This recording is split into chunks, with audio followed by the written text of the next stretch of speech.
And for Spaza shop registration approaches, thousands of applications in eThekwini remain unapproved due to verification challenges. The Mayor Cyril Klaba says that many applicants have provided unreachable phone numbers and incorrect addresses, making it difficult to confirm their legitimacy. In November last year, President Cyril Ramaphosa announced that Spaza shop owners had 21 days to register their businesses following hundreds of cases of foodborne illnesses in parts of the country.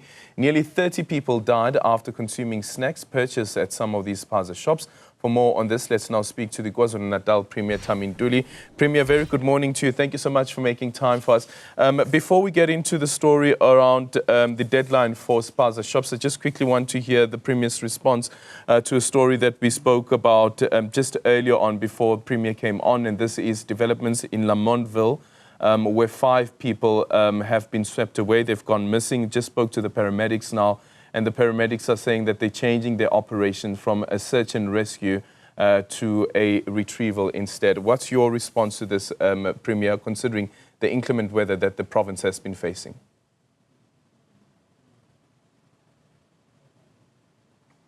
Premier, if you can just quickly unmute yourself. Well, good morning, Adrian, to yourself and the viewers at home, and thank you for having me. It's quite unfortunate that we continue to face such, in fact, a disaster, not necessarily referring to the nature, but to the residents. We have been sending warnings that it's important that where houses are located, they need to be an urgent consideration of relocating if the area is a flooded area or poses some threat, making a call even to the traditional leaders that when they allocate the piece of land for settlement, the consideration must be made that the weather is changes in the province are posing a threat to the livelihoods. Hence, it's important then that there are many factors that ought to be considered, because even on the material to be used during the erection of houses, we have a discussion, and even at eThekwini Metro, they have a discussion. We have agreed that there is a change in climate pattern. Hence, it's important that we prevent than, in fact, to say what we do when it has happened. Prevention to us is a call that everyone ought to heed, especially the Water Services Authority. They will announce that the weather is not good, and then you know when your house is in a place that is posing threats. We send our condolences to the families that are losing people now and again, but we're saying let us try to prevent the further loss of life by ensuring that we respond quite positively to the alerts, weather alerts, and even to the call by provincial government. Our team's disaster center, they are there, they are participating. As if yesterday, I also visited Nkomakhutha and Adams that were also affected quite badly by the disaster, and we are there as government. But what is important is that what do we do then to ensure that we do not lose more lives? Yeah, and I think also with that said, also, Premier, comes the rebuilding efforts and also assisting some of the families that have been affected. And again, a bit earlier on, our reporter was in KwaMashu speaking to a family that has been affected by the weather. Their wall has collapsed as well. I saw that some children of school-going age trying to assist, they're not going to school. So perhaps maybe a decision was taken that the children shouldn't be going to school because of what has taken place in their family home. But speak to us quickly, Premier, about the cost and the money that is set aside to quickly assist families when it comes to this, but also the rebuilding of the infrastructure.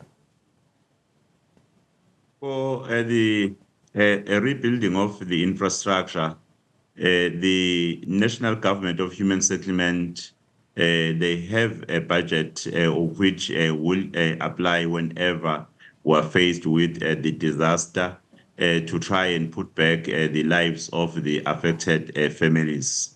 We do come on board with other services, such as ensuring that they have food, they have blankets, and even when they've lost some of their documents, such as the IDs, Home Affairs will come on board, because the disaster team, which is led by Kokta in our province, is comprising of different sectors that bring different services in order to ensure that people do not lose hope because of the occurrence. But we are emphasizing that though there is that measure, it's not enough, in fact, to in fact say we have that program.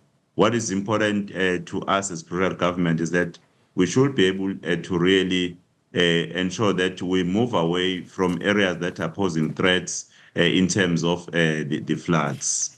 Yeah, another disaster that you are facing is dealing with the reapplication or re-registration and registration of Spaza shops. This is following the call that has been made by the president. The deadline is on Friday. From the provincial department, have you seen any of the experiences coming from the municipalities, like for instance, Cyril Klaba, the mayor of eThekwini, saying that some of the documentation that they've been receiving haven't been filled in correctly, there's missing information, and that hampers the process of verification? Absolutely, this is our concern, not only in eThekwini Metro, all over the municipalities in the province. There are challenges of the issue of non-compliance in terms of the applications, and even a slow pace in terms of assessing. Hence, we even said in a meeting, the department concerned must make it a point that they facilitate to assist in terms of the capacity, so that municipalities are able to move with pace, at the same time ensuring that those who are not understanding how to comply, they are assisted. Our call was that they visit different municipalities to have meetings in halls with the owners of the Spaza shops, so that they will be assisted, in fact, to comply. But we still experience that challenge of some that are yet not complying. And it's a serious issue, this one, because we are of the view that in the province of KwaZulu-Natal, we really don't want to see what happened in other provinces where Spaza shops were not compliant and were selling illicit goods, and that resulted to the loss of the children's life.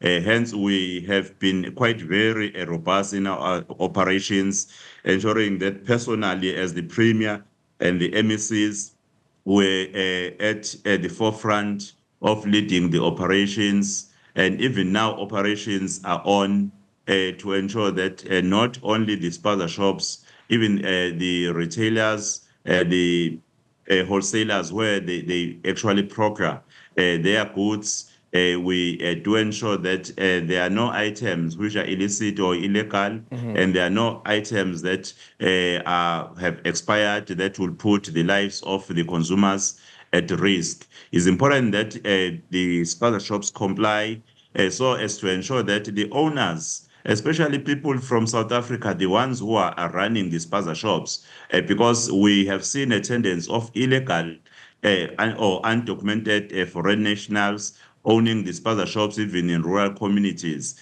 And it's our call that while we assist either by funding or trainings, but people, in fact, take their responsibility to own their Spaza shops, assisted by both local government and also by provincial government and national government in terms of the capacity. Okay. And finally, Premier, do you have, as the province, enough inspectors that post the 28th of February that will go around and inspect these Spaza shops? And how many of those do you have? Not necessary, Adrian, that because the health inspectors, in fact, they are located in district municipalities. Not necessarily that they are enough, but our approach. Sorry, Premier, just quickly, we see that we've lost you there. I think it's the mute button again. You were saying I'm sorry. our approach? Yes, our approach is multi-sectoral, which brings a team of officials from different departments. They go there working together. In each and every district, there are programs wherein they go together to ensure that they visit the Spaza shops. The number of the Spaza shops that have been closed and the Spaza shops that have been visited is showing that we are making an impact on the ground. Thank you so much. Thami Ntuli is the Premier of KwaZulu-Natal, and this is on the looming deadline for Spaza shops to re-register or register the businesses by the 28th of February.